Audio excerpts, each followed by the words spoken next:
Welcome to the Shiva institute of advance mobile laptop LCD LED repairing. दोस्तों, आज मेरे पास एक लेनोवो का लैपटॉप आया है और ये कंप्लीट डेड है। और आज की केस स्टडी में मैं आपको बताऊंगा कि इसको हमने कैसे ऑन करना है। और हमारे पास जब भी कोई लैपटॉप रिपेयर होने के लिए आता है तो हमें सारे सीक्वेंस को फॉलो करना चाहिए। अगर आप 20 से 50 लैपटॉप में हर सीक्वेंस को स्टेप बाय स्टेप चेक करते हैं तो ये सीक्वेंस आपके दिमाग में बैठ जाएंगे।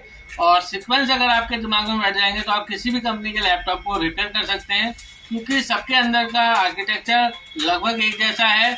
कुछ ना कुछ थोड़ा बहुत नया होता है, लेकिन डिजाइन जो है कंपनी का या वर्किंग जो सीक्वेंस है वो एक जैसा ही होता है। तो देखिए, यहाँ पे जो मेरे पास लैपटॉप है लेनोवो का, वो V130 है। और आप देखेंगे यहाँ पे सबसे पहले मैं इसको डीसी पावर सप्लाई से कनेक्ट करूंगा और इसका जो ओरिजिनल सिम्टम्स है वो दिखाऊंगा।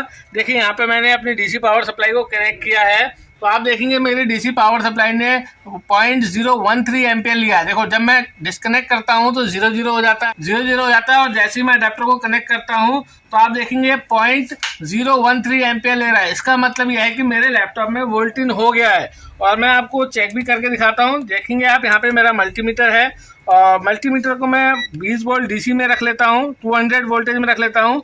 तो आप देखेंगे सबसे पहले मैं आपको डीसी कनेक्टर पे दिखाता हूँ। यहाँ पे मेरी अडाप्टर की जो वोल्ट है वो 20 वोल्ट इन हो रही है लैपटॉप में। और देखेंगे यहाँ पे जब ये मेरा जो पहला माउसपैड ये है वोल्ट इन वाला, दूसरा माउसपैड ये है वोल्ट इन वाला, और जब मैं यहाँ पे वोल्ट चेक करता हूँ तो आप देखेंगे यहाँ पे मेरा 20 वोल्ट आ रहा है। और उसके बाद भी मेरा लैपटॉप ऑन नहीं हो रहा है। तो यहाँ पे मैं पावर बटन को ट्रिगर करके दिखाता हूँ और आप देखेंगे लैपटॉप मेरा ऑन नहीं हो रहा है। देखेंगे यहाँ पे मैं पावर बटन को प्रेस कर रहा हूँ। पावर बटन को प्रेस करने पे अब देखिए यहाँ पे कोई भी एम्पेयर का बूस्ट नहीं हो रहा है, क्योंकि जब लैपटॉप ऑन होता है तो एम्पेयर बढ़ते हैं और मेरा लैपटॉप ऑन हो जाना चाहिए।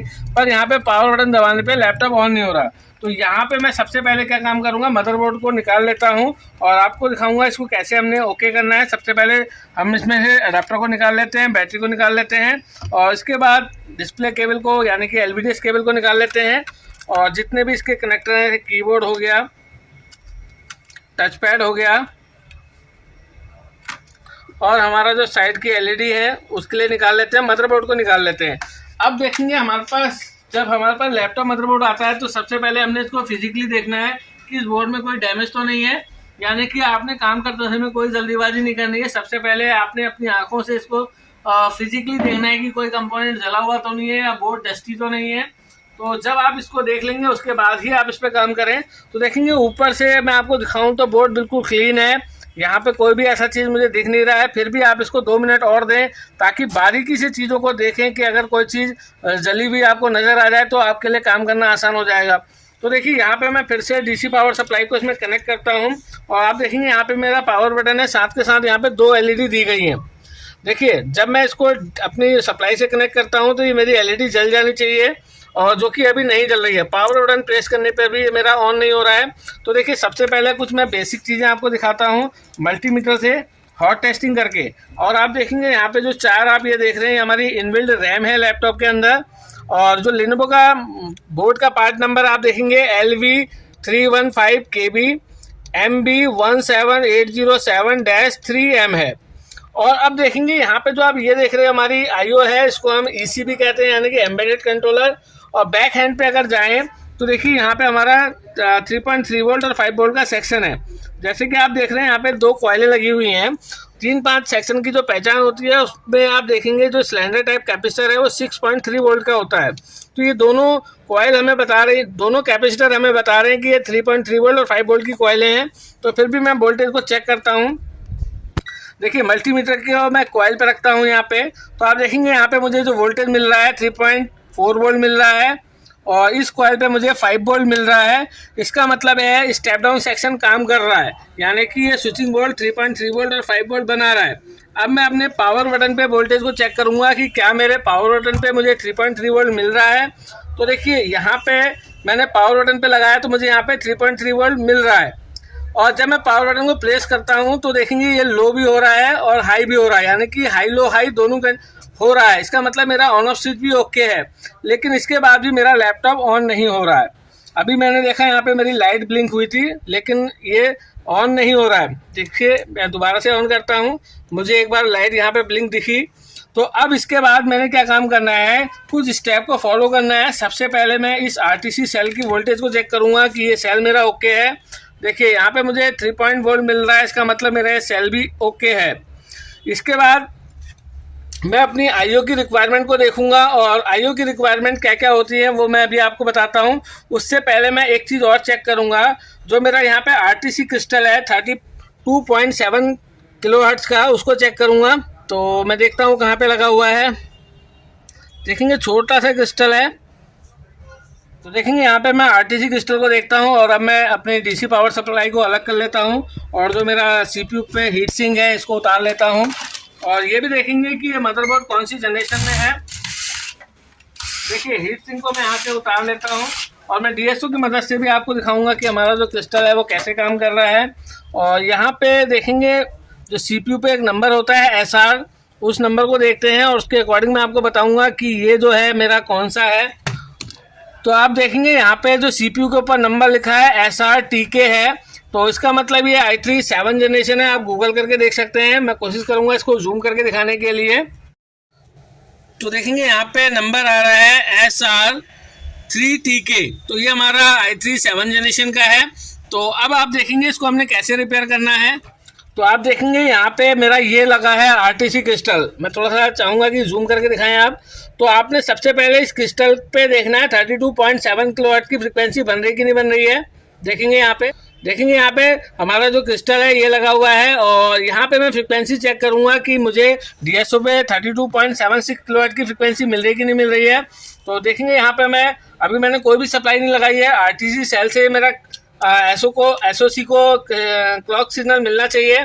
तो देखते हैं यहाँ पे, देखेंगे यहाँ पे 33 किलोहर्ट्ज की फ्रिक्वेंसी बन रही है। मैं इसको ऑटो सेट कर लेता हूँ। तो देखेंगे यहाँ पे जो मेरा 32.76 किलोहर्ट्ज का क्रिस्टल है, जब मैं इसके एक लेग पे कैपेसिटर पे रखता हूँ तो आप देखेंगे मेरी डीएसओ पे 32.76 किलोहर्ट्ज की फ्रिक्वेंसी मुझे बन रही है। यहाँ पे आप देखेंगे ये वेव बन रही है। देखिए मैंने डीएसओ को हटा दिया तो लेंथ मेरी 0 हो गई है। मैं आपको दिखाता हूँ अभी दोबारा से।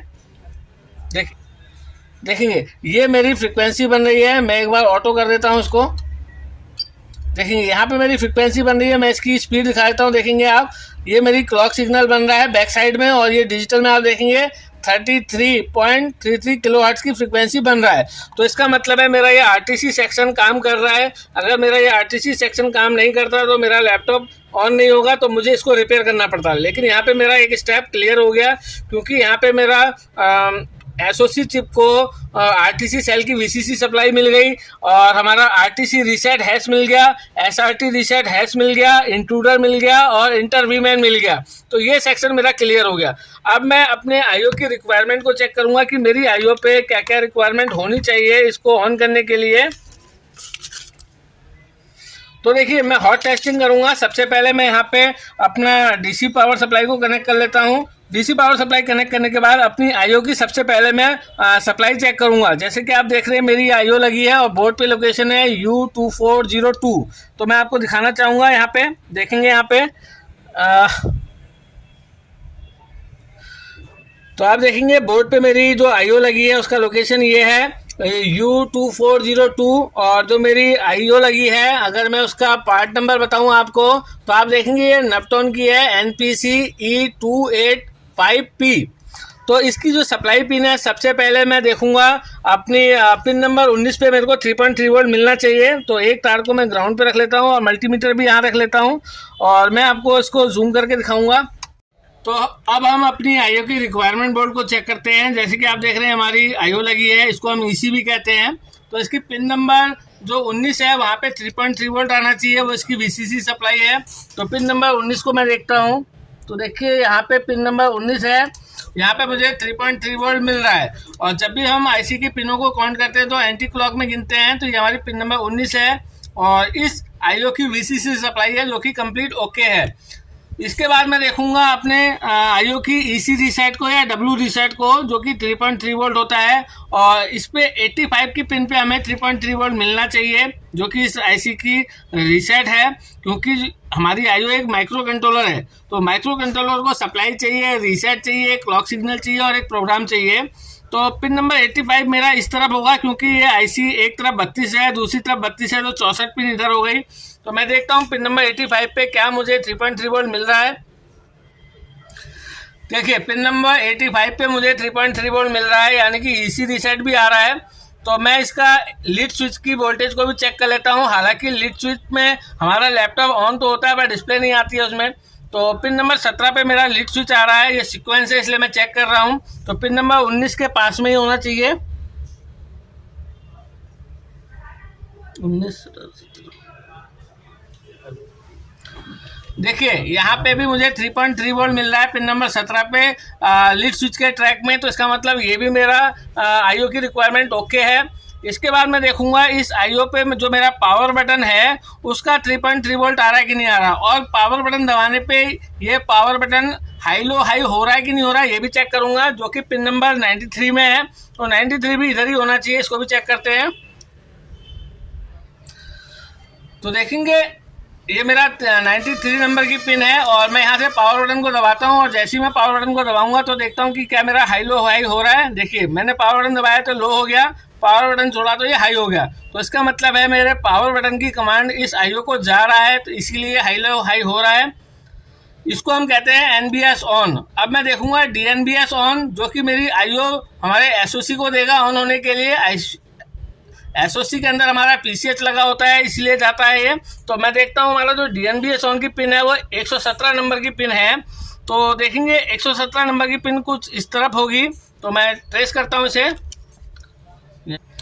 तो देखिए पिन नंबर 117 ये है हमारी, जो कि डीएनबीएस ऑन है। पावर बटन दबाने पे इसको भी हाई लो हाई होना चाहिए, पर देखिए यहाँ पे मुझे पावर बटन दबाने पे कोई भी हाई लो हाई का सिग्नल नहीं मिल रहा है। इसका मतलब मेरी आईओ ये कमांड मेरे एसओसी को नहीं दे रहा है, जिसकी वजह से मेरा लैपटॉप ऑन नहीं हो रहा है। तो इस कंडीशन में मैंने सबसे पहले एक बार बायोस को चेक करना है। बायोस ओके होगा तो मेरा लैपटॉप ऑन होना चाहिए। तो मैं यहाँ पे एक बार ट्राई करता हूँ और क्या क्या प्रॉब्लम हो सकती है। मैं अपनी बायोस की वोल्टेज को चेक करता हूँ। तो मैं डीसी पावर सप्लाई को अलग कर लेता हूँ, और आप देखेंगे इसमें जो बायोस लगी है वो ये है। मैं आपको इसको जूम करके दिखाता हूँ। देखेंगे यहाँ पे जो मेरी बायोस लगी है इसकी बोर्ड पे लोकेशन है, देखेंगे ये लिखा है SP12, और जो मेरी बायोस लगी है U2501 है, और ये 64 लिखा है। देखेंगे मैं थोड़ा सा क्लीन कर देता हूँ इसको। देखेंगे मैं कोशिश करूंगा आपको इसको दिखाने के लिए। देखेंगे यहाँ पे क्या लिखा हुआ है, देखेंगे हमारी मैक्स की है और यहाँ पे 64 लिखा है। इसका मतलब ये 8 MB बायोस है, और इसकी पिन नंबर 8 पे हमें 3.3 वोल्ट मिलना चाहिए, और पिन नंबर 7 पे भी हमें 3.3 वोल्ट मिलना चाहिए, होल्ड की पिन होती है। पिन नंबर 3 पे भी मुझे 3.3 वोल्ट मिलना चाहिए। तो मैं इसको चेक करता हूँ कि क्या मेरी पिन नंबर 8 पे 3.3 वोल्ट आ रहा है। देखिए ये 3.3 वोल्ट नहीं आ रहा है, इसका मतलब ये ऑन होने के बाद आएगा यहाँ पे। तो यहाँ पे अब मैं वोल्टेज को चेक नहीं कर पाऊंगा, क्योंकि अगर ये हमारी ये LDO वोल्ट होती या फिर ALW वोल्टेज होती तो मुझे यहाँ पे 3.3 वोल्ट मिल जाता। लेकिन ये पावर बटन ऑन होने के बाद आने वाली वोल्टेज है, इसीलिए मुझे यहाँ पे वोल्टेज नहीं मिल रहा है। इसको मैंने स्कीमेटिक में देख लिया है। तो मैं यहाँ पे थोड़ा सा और ट्रेस करता हूँ।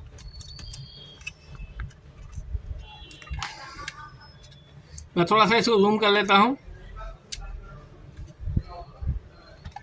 देखिए यहाँ पे मुझे थोड़ा सा एक कार्बन सा दिख रहा है। यहाँ पे देखेंगे एक रजिस्टर लगा हुआ है, और जिसका बोर्ड पे लोकेशन है RN2401। देखेंगे ये हमारा ड्यूल रजिस्टर लगा हुआ है। यहाँ पे देखेंगे ये ड्यूल रजिस्टर लगा हुआ है। तो इसका ट्रैक मैं चेक करूंगा अपनी बायोस से, क्योंकि ये हमारा बायोस से आता है ट्रैक। मैं इसको चेक कर लेता हूँ। और ये मेरी आईओ की जो पिन है, अगर मैं पिन डिटेल बताऊँ आपको, पिन नंबर 87 और 86, यानी कि हमारा 87 86 इस ड्यूल रजिस्टर से जुड़ा हुआ है, और इसका ट्रैक हमारे बायोस से होता है। तो उसको मैं चेक करता हूँ। मैं देखेंगे यहाँ पे मेरी ये बायोस लगी है, और उसके ट्रैक में यहाँ पे आप देखेंगे कुछ रजिस्टर लगे हुए हैं। तो ये ट्रैक यहीं से आते हैं। तो मैं अगर आपको चेक कराऊँ पिन नंबर 2 को, देखेंगे मल्टीमीटर को मैं बी पॉइंट पे रख लेता हूँ, और इसकी पिन नंबर 2 को चेक करूँगा। तो पिन नंबर 2 ये है, और इसके ट्रैक में देखेंगे एक रजिस्टर लगा हुआ मिलेगा हमें यहाँ पे, जो कि इसकी कनेक्टिविटी मुझे नहीं मिल रही है अपनी। देखिए ये यहाँ से आ रहा है, और इसके ट्रैक में एक रजिस्टर लगा हुआ है ये, और इस रजिस्टर को मैं चेक करूंगा अपने ड्यूल रजिस्टर में, क्योंकि मुझे यहाँ पे इस ट्रैक की कनेक्टिविटी नहीं मिल रही है। देखेंगे यहाँ से मेरा बायोस की पिन नंबर 5 से ड्यूल रजिस्टर पे बीप आ रहा है, और यहाँ से मैं चेक करूँगा, ये ट्रैक मुझे यहाँ पे मिसिंग दिख रहा है। देखिए मुझे यहाँ पे जो ये ड्यूल रजिस्टर है ये ख़राब लग रहा है। मैं यहाँ पे क्या करूँगा, इसको रिप्लेस करूँगा या जंपर करूँगा, और उसके बाद देखते हैं कि क्या मेरी प्रॉब्लम ओके हुई है। तो आप देखेंगे यहाँ पे मुझे जो ये ड्यूल रजिस्टर दिख रहा है इसमें प्रॉब्लम लग रही है। मैं इसको रिप्लेस करूँगा, और इसको सबसे पहले मैं असेंबली मशीन के द्वारा निकाल लेता हूँ।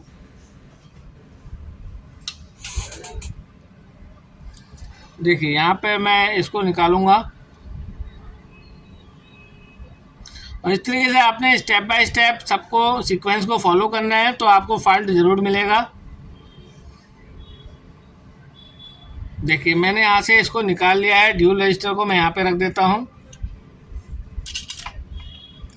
और जो ये हमारा रजिस्टर है RN2401, ये ड्यूल रजिस्टर है, और ये सब हम अपनी बेसिक इलेक्ट्रॉनिक क्लास में पढ़ चुके हैं। देखेंगे ये रहा मेरा ड्यूल रजिस्टर, ये बैक साइड से वाइट दिख रहा है, और फ्रंट से अगर मैं दिखाऊं तो ये ब्लैक होगा। देखेंगे अब मैं क्या काम करूंगा, जो मेरा ट्रैक है इसको सामने सामने जंपर कर दूंगा और देखूंगा उसके बाद मेरी प्रॉब्लम ओके हुई। तो देखेंगे यहाँ पे मैं थोड़ा सा पेस्ट लगा लेता हूँ इन पॉइंटों पे, और यहाँ पे मैं इनको सोल्ड कर लेता हूँ सामने सामने, क्योंकि ये ड्यूल रजिस्टर है। और मैं यहाँ पे देखेंगे आप,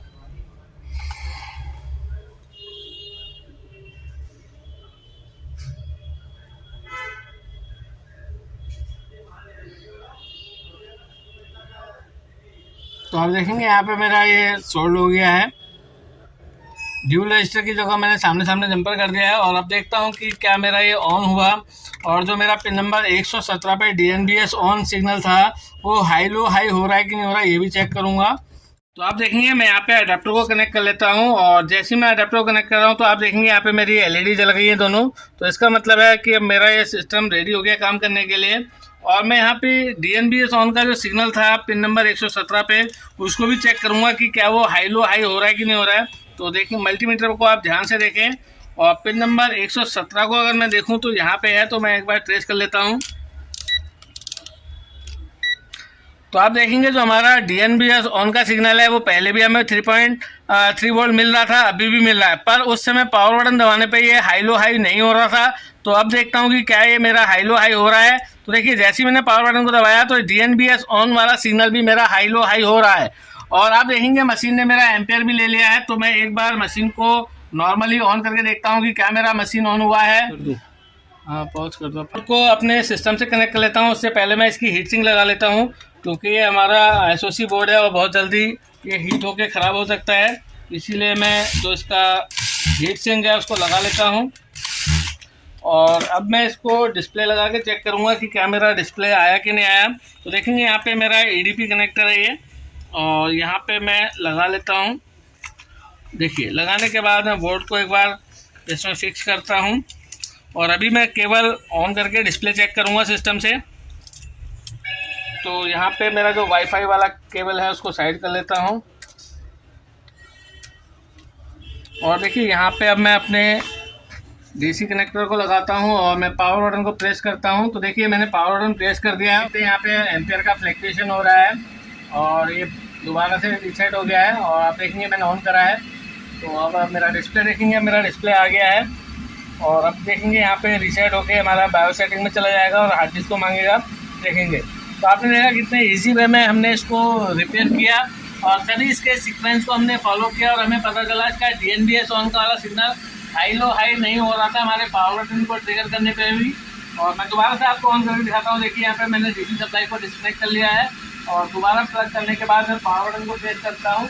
तो आप देखेंगे यहाँ पे मेरा ये तुरंत डिस्प्ले आ गया, लेनोवो लिख के आ गया है, और कितने इजी वे में हमने इसको रिपेयर किया। और अगर आप लैपटॉप रिपेयरिंग चिप लेवल पे सीखना चाहते हैं तो आप हमसे ऑनलाइन और ऑफलाइन कोर्स के माध्यम से जुड़ सकते हैं, जहाँ पे हम आपको लैपटॉप की कंप्लीट चिप लेवल की बेसिक टू एडवांस नॉलेज देंगे। उसके बाद मेरे चैनल को आप सब्सक्राइब कीजिए, शेयर कीजिए, पूरा वीडियो देखने। थैंक यू, धन्यवाद।